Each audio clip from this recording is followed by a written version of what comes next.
Hello, good evening, नमस्कार and very warm welcome to the channel online section. मैं हूं आपके साथ अंजलि बालियान और आप सभी साथियों का स्वागत करती हूं। So my dear friends, DSSB PRT 2024 के लिए आपके CDP की सीरीज में स्वागत है।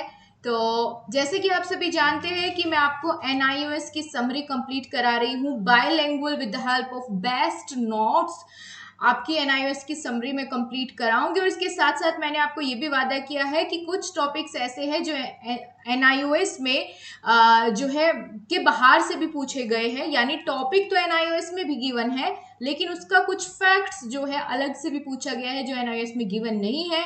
मैं वो सारी चीजें आपके प्रीवियस पेपर को एनालाइज करके उन सभी एक्स्ट्रा फैक्ट्स को भी इन्हीं क्लासेस में ऐड करती हुई चलूंगी, ताकि आपको अलग से बार बार वो टॉपिक्स पढ़ने ना पड़े। तो आज हम इस सीरीज में क्लास नंबर 6 कवर करेंगे, जिसमें हम NCF जो मेन टॉपिक है हमारा वो रहेगा। और भी छोटे छोटे 2-3 टॉपिक है जो मैंने यहाँ नोट नहीं किए हैं थंबनेल पर, वो आपको जैसे ही हम क्लास शुरू करेंगे तो आप देख पाएंगे। तो चलो फिर शुरू करते हैं अपनी आज की क्लास। आज हमारी यूनिट नंबर 2 501 कोर्स की कंप्लीट हो जाएगी। सो गाइज, कल की क्लास में हमने यहाँ तक कवर कर लिया था, जिसमें हमने national education policy 1968, 1986 and then हमने प्लान ऑफ एक्शन 1992 देखा था। आज हम बात करेंगे NCF की, लेकिन उससे पहले एक छोटा सा टॉपिक और आपके NIOS में गिवन है जो कि मुझे लगा कि आपके लिए ये इंपॉर्टेंट हो सकता है। मैं उसको भी पहले कवर करा देती हूँ, ठीक है? फिर हमारा एक ही टॉपिक बचेगा। चलो, तो यहाँ पर बात करी गई है कंसर्न ऑफ एलिमेंट्री एजुकेशन, यानी प्रारंभिक शिक्षा की चिंताएं, कि कौन कौन से ऐसे फैक्टर्स है जो अफेक्ट करते हैं एलिमेंट्री एजुकेशन को, जो हमारा एलिमेंट्री एजुकेशन को यूनिवर्सलाइज करने का जो हमारा एक मोटो रहता है उसको पूरा होने से बार बार रोकता है ना। तो वो कौन कौन से यहाँ पर कंसर्न्स है, या ये कह लो कौन कौन से फैक्टर्स है ना, जो इस चीज को पूरा होने से रोकते हैं, एलिमेंट्री एजुकेशन का यूनिवर्सलाइजेशन होने से रोकते हैं, या कहीं ना कहीं एलिमेंट्री एजुकेशन फिर भी पिछड़ा रह जाता है। तो जैसे कि आप यहाँ पर देख पाएंगे, सबसे पहला जो फैक्टर है जो अफेक्ट करता है वह है लो एनरोलमेंट, यानी कम नामांकन। कि जितना उम्मीद करी जाती है कि ज्यादा से ज्यादा बच्चे जो है एडमिशन्स ले, उतने बच्चे एडमिशन्स नहीं लेते हैं, है ना। तो ये एक फैक्टर रहता है इसके पीछे कि जो है बहुत कम नामांकन होता है या फिर एनरोलमेंट होता है बच्चों का प्राइमरी स्कूल्स में। क्योंकि ज्यादातर पेरेंट्स क्या होते हैं, दूर दराज के क्षेत्र में, गांव में क्या करते हैं, पेरेंट्स वर्किंग होते हैं, कैसे खेती मजदूरी करते हैं, तो वे अपने बच्चों को भी उसी में उसी काम में लगाए रखते हैं। वो नहीं चाहते कि भाई जो है उनका बच्चा स्कूल में समय खराब करे, बल्कि वो चाहते हैं वो कुछ ना कुछ ऐसी मजदूरी वगैरह हमारे साथ कराए, काम सीखे, है ना। मेनली रीजन यही रहता है। अगला है हाई ड्रॉप आउट रेट, यानी उच्च ड्रॉप आउट दर। मतलब बच्चे पढ़ाई पूरी होने से पहले ही विद्यालय छोड़ देते हैं। एक ये भी कारण है ना, ये भी प्रॉब्लम है। एलिमेंट्री एजुकेशन के दौरान ये चीजें देखी जाती है कि बहुत ज्यादा ड्रॉप आउट रेट रहता है, और खास करके गर्ल्स का। इसका भी रीजन है क्योंकि कई बार ऐसा होता है, आपने देखा होगा कि गांव में माता पिता क्या करते हैं, घर में अगर बड़ी बेटी है तो उसके ऊपर छोटे भाई बहनों की जिम्मेदारी होती है ना। तो इसी वजह से वो कई बार उसको स्कूल भेजना पसंद नहीं करते, और कुछ आप जानते भी स्टीरियोटाइप रहते हैं गाँव में कि भैया बेटी को पढ़ाना नहीं है, शादी होनी है एक दिन। तो बहुत सारे रीजन्स की वजह से ड्रॉप आउट होता है, बच्चे का इंटरेस्ट नहीं है अगर पढ़ाई में, तो भी ड्रॉप आउट का रीजन बनता है। नेक्स्ट है अनट्रेन्ड टीचर, यानी अप्रशिक्षित शिक्षक। तो ये भी एक बहुत बड़ी चुनौती है एलिमेंट्री एजुकेशन में, कि कई बार बहुत सारे शिक्षक ऐसे होते हैं, आपने देखा होगा वीडियोस वायरल हो जाती है, मंडे की स्पेलिंग गलत पढ़ा रहे हैं ना, संडे को की स्पेलिंग गलत होके कुछ अलग ही बता रहे हैं। तो आपने देखी होगी ऐसी वायरल वीडियोस भी कई बार इंटरनेट पर वायरल होती है। तो शिक्षक अगर प्रशिक्षित नहीं है तो ये भी एक इसमें बहुत बड़ी जो है बैरियर का काम करता है। देन है स्टूडेंट टीचर रेशो, छात्र शिक्षक अनुपात, जिसका तो आप सभी गवाह है कि आप सभी ने जब जो है अपनी ट्रेनिंग की होगी, है ना, DLED या BEd करते समय आपने ट्रेनिंग पर या DEd करते समय आपको ट्रेनिंग करने का मौका दिया गया होगा, है ना। 6 महीने की आपकी इंटर्नशिप होती है। तो आपने देखा होगा कि भाई वहाँ पर जो है एलिमेंट्री स्कूल में, अगर प्राइमरी स्कूल में बात करें तो बहुत सारे बच्चे होते हैं, उन पर एक या दो ही टीचर होते हैं कई सारी क्लासेस को जो संभाल रहे होते हैं, तो ये भी एक रीजन रहता है। अगला है लैक ऑफ इंस्ट्रक्शनल फैसिलिटीज, शैक्षिक सुविधाओं का अभाव होना दूर दराज के क्षेत्रों में, तो ये भी एक बैरियर का काम करता है। साथ ही building positive mindset of teachers towards ICT, यानी information communication and technology, technology का इस्तेमाल करने से जो खास करके जो टेक्नोलॉजी से दूर रहते हैं शिक्षक, वो उसको पॉजिटिवली नहीं लेते हैं, है ना, आईसीटी का यूज करने को बेकार समझते हैं, या फिर उसमें अपने आप को उस तरीके से ढाल नहीं पाते हैं, मटेरियल तैयार करना, प्रेजेंटेशन तैयार करना, तो ये भी एक तरह से उनको पीछे खींचने का काम करता है। एंड लास्ट है inequality, gender disparity, urban rural disparity, regional disparity, यानी कई बार देखा जाता है कि लैंगिक असमानता होती है ना, कई बार ये शहरी बच्चा ये ग्रामीण क्षेत्र का है भैया, गंवार है ना, ये आपने देखा होगा बहुत ज्यादा इनइक्वालिटी, असमानता का कारण बनता है। तो ये सारे फैक्टर्स है जो हमारी एलिमेंट्री एजुकेशन को जो है अपना यूनिवर्सलाइजेशन या सबको एक समान शिक्षा मिलने का जो एनईपी हमारा गोल लेके चलती है, उसको पूरा होने से कहीं ना कहीं रोकता है। ठीक है, तो ये एक हमें पता होना चाहिए था कौन कौन से फैक्टर्स हैं।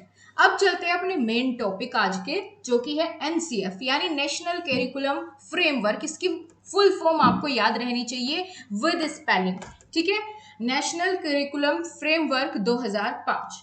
अब बात करते हैं ये क्यों डेवलप करी गई, इसका काम क्या है ना, किसने इसकी रिकमेंडेशन दी थी कि भाई ऐसे एक एनसीएफ होना चाहिए। तो चलो देखते हैं। आपने इससे पहले देखा कि 1986 की जो नेशनल एजुकेशन पॉलिसी थी, उसको फिर 1992 में जो है उसमें सुधार करके दोबारा से लागू किया गया था। उसी में प्रपोज किया गया था कि भैया एक एनसीएफ भी होनी चाहिए नेशनल लेवल पर एजुकेशन सिस्टम में। ठीक है, कि नेशनल करिकुलम फ्रेमवर्क यानी जो सबके लिए पाठ्यचर्या का निर्माण करे, राष्ट्रीय पाठ्यचर्या रूपरेखा जिसको हम हिंदी में कहते हैं। तो इन्होंने ही एनईपी 1986 में ही इसका प्रस्ताव रखा गया था। हालांकि इसके बारे में जो हमारा एजुकेशन कमीशन है उसने भी बात करी थी अपने रिपोर्ट में, आगे देखने को आपको मिलेगा। यहाँ बताया गया है the programme of action emphasise a child centre approach to achieve universalisation, enrolment and retention of children up to 14 years and improve education quality. कि प्रोग्राम ऑफ एक्शन ने इम्फेसाइज किया था कि चाइल्ड सेंट्रिक अप्रोच को जो है use किया जाए स्कूल में, और 14 साल के, कम से कम 14 साल तक के बच्चे को तो जो है पढ़ाई में उसकी प्राइम एलिमेंट्री एजुकेशन कंप्लीट हो, है ना, फ्री एजुकेशन मिले उसको, कंपलसरी एजुकेशन मिले। तो इस पर जो है प्रोग्राम ऑफ एक्शन ने भी बात की थी, जिसको हमने पिछली क्लास में देखा था प्रोग्राम ऑफ एक्शन को। ठीक है, साथ ही हम बात करते हैं कि NCF 2005 builds on previous commission and frameworks, notably drawing from the learning without burden report and the NEP 1986। यानी यहाँ बताया गया है कि जो हमारी लर्निंग विदाउट बर्डन रिपोर्ट पेश की थी एजुकेशन कमीशन ने, जो 1964 में बना था, जो जिसको हम कोठारी कमीशन भी कहते हैं, और साथ साथ एनईपी 1986 ने इस पर जो है एनसीएफ बनाने पर बहुत ज़्यादा जोर दिया। इसीलिए फिर 2005 में एक एनसीएफ बन करके तैयार हुई, राष्ट्रीय पाठ्यचर्या रूपरेखा जिसको हम कहते हैं, सबके लिए एक समान करिकुलम। अब दोस्तों यहाँ पर हम बात करेंगे कि NCF developed after considering recommendation from Yashpal committee. मैंने आपको बता दिया है ऊपर, सॉरी थोड़ा सा करेक्शन करो, शिक्षा बिना बोझ की ये यशपाल समिति की जो है रिपोर्ट थी, ना कि कोठारी आयोग की। ठीक है, यशपाल समिति की। तो यहाँ पर देखो कहा भी गया है कि यशपाल समिति या कमिटी के रिकमेंडेशन पर इसको डेवलप किया गया था, ना कि कोठारी आयोग की। ठीक है, तो इसको करेक्ट कर लो यहीं पर। अब आपको पता है कि भैया यशपाल समिति ने इसको रिकमेंड किया, तो जाहिर सी बात है उन्होंने किस लिए रिकमेंड किया, ताकि जो करिकुलम का लोड है बच्चों पर उसको कम किया जाए और फ्लेक्सिबल बनाया जाए हमारे जो है पाठ्यचर्या को, और बच्चों को ज़्यादा से ज़्यादा लर्निंग एक्सपीरियंस प्रोवाइड करने का टीचर्स काम करें। अब दोस्तों इसमें सबसे ज्यादा इंपॉर्टेंट क्या है एनसीएफ में, उसके प्रिंसिपल्स, उसके 5 मार्गदर्शक सिद्धांत या 5 गाइडिंग प्रिंसिपल्स जो सबसे ज्यादा महत्व रखते हैं आपके एग्जाम के पॉइंट ऑफ व्यू से, वो आपके सामने है जो आपको ध्यान से देखने हैं। पहला है connecting knowledge to life outside the school, यानी बच्चे की जो ज्ञान है उसको विद्यालय के बाहरी वातावरण से जोड़ना। This principle emphasise the importance of making learning relevant and meaningful for students by connecting it to their everyday experience and the world around them. उनके आसपास के जो है वातावरण से उसको जोड़ते हुए, कनेक्ट करते हुए, एवरीडे लाइफ से जोड़ते हुए बच्चे को पढ़ाया जाए, उसकी नॉलेज को कनेक्ट किया जाए। सेकेंड है shifting away from rote learning. ये प्रिंसिपल्स है 5 के 5, ध्यान रखना है, कई बार पूछ लेता है ऑप्शन में देके इनमें से कौन सा जो है एनसीएफ का प्रिंसिपल नहीं है। तो दूसरा क्या है, shifting away the rote learning, कि भैया जो पढ़ाई है बच्चे की वो रटंत प्रणाली से मुक्त हो, बच्चे को रटाया न जाए, रोट मेमोराइजेशन ना कराई जाए, बल्कि इसके अलावा इम्फेसाइज किया जाए बच्चे की क्रिटिकल थिंकिंग को, प्रॉब्लम सॉल्विंग को और उसके हॉट्स को, हॉट्स मतलब हाई ऑर्डर थिंकिंग स्किल्स को। ठीक है, तो ये है सेकंड सिद्धांत या सेकंड प्रिंसिपल, ये बहुत इंपॉर्टेंट है सारे के सारे। थर्ड है enriching the curriculum beyond text book. इसका मतलब क्या है, इसका मतलब ये है कि करिकुलम को सिर्फ टेक्स्ट बुक तक सीमित ना रखा जाए, बल्कि उसको बहुत ही एंगेज बनाया जाए, एंगेजिंग बनाया जाए और लर्निंग एक्सपीरियंस से भरपूर हो उसकी टेक्स्ट बुक, है ना। एनकरेज करे जो है टीचर्स को भी और बच्चों को भी, और टीचर्स जो है उसके आसपास के रिसोर्सेज को यूटिलाइज करे, है ना, बच्चे को एक्टिविटी बेस्ड लर्निंग कराने के लिए, ना कि सिर्फ टेक्स्ट बुक तक सीमित रहे।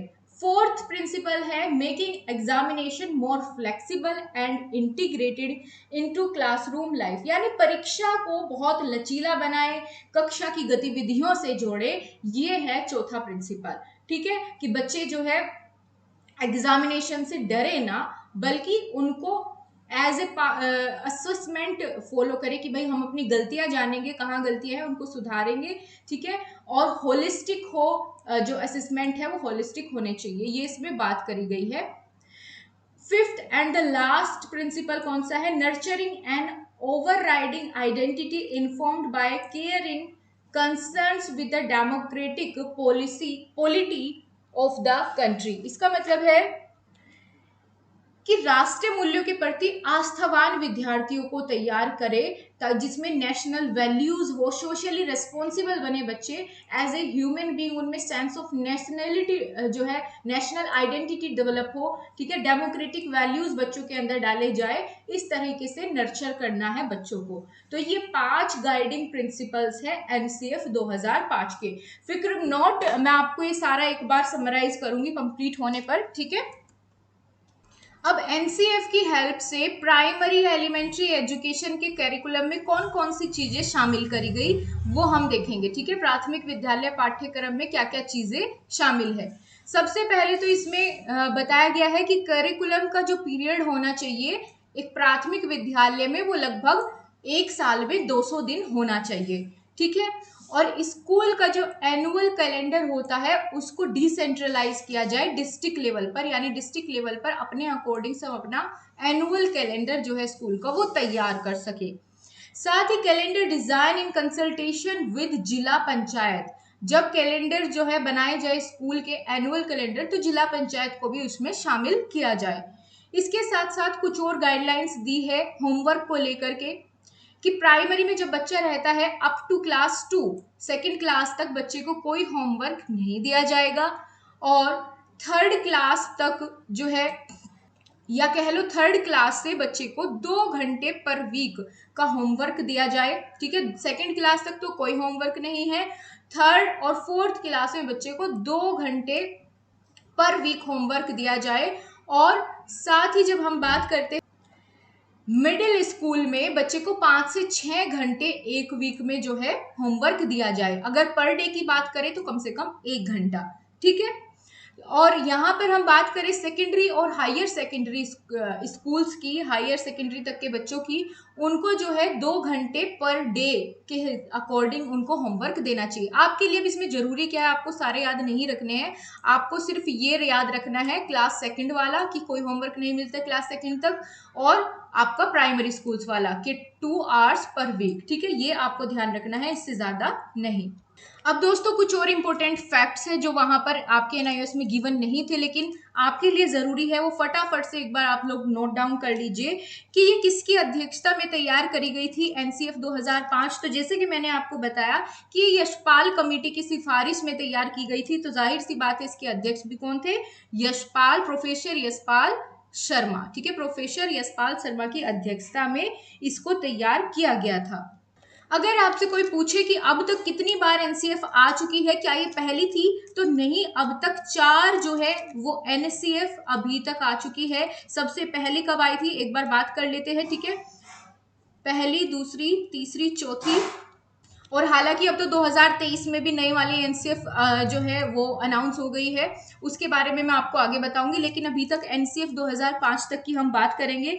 सबसे पहले आई थी 1975 में एनसीएफ जो है वो बनाई का निर्माण किया गया था, इसकी कैरिकुलम फ्रेमवर्क तैयार किया गया था। फिर 1988 में सेकंड एनसीएफ आया, फिर 2000 में थर्ड एनसीएफ तैयार किया गया, और फिर 2005 में चौथा एनसीएफ जो कि 2005 वाला क्या है, चौथा एनसीएफ का निर्माण किया गया था। अगर आपसे पूछा जाए तो एनसीएफ 2005 चौथे नंबर की राष्ट्रीय पाठ्यचर्या रूपरेखा है भारत की, ठीक है।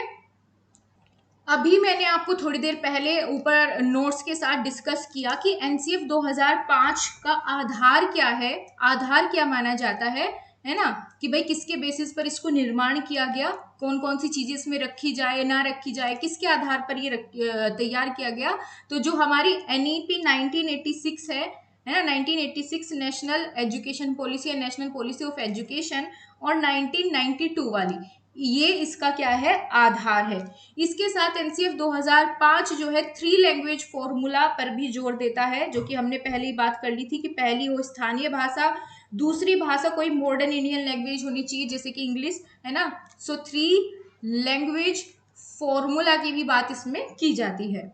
अच्छा, सबसे मेन बात, एनसीएफ का निर्माण किसने किया था, तो इसका निर्माण जो है एनसीईआरटी के द्वारा किया गया था, ठीक है, एनसीईआरटी के द्वारा इसका निर्माण किया गया था, ठीक है। और अगर पूछे कितनी भाषाओं में, तो कुल 22 भाषाओं में इसका निर्माण किया गया था, ठीक है। सो गाइज, आई होप आपको ये सारी चीज समझ में आई होगी। इतना ही था जो आपको ध्यान रखने वाली चीजें थी आपकी एनसीएफ 2005 में। इसी के साथ जो आपका आज की क्लास है वो कंप्लीट होती है। इसके बाद थर्ड यूनिट शुरू होगी जो कि बेहद जरूरी है, जिसमें right to education, fundamental right कैसे बना, इन सब के बारे में हम नेक्स्ट यूनिट में जानेंगे। आज की यूनिट हमारी यूनिट सेकंड कंप्लीट हो गई है। आई होप आप सारा टॉपिक क्लियर हुए होंगे। अगर हुए हैं तो वीडियो को लाइक और चैनल को सब्सक्राइब करना और अपने सभी दोस्तों को शेयर करना बिल्कुल ना भूलें। मिलते हैं आपसे नेक्स्ट क्लास के साथ, तब तक के लिए नमस्कार, जय हिंद, वंदे मातरम।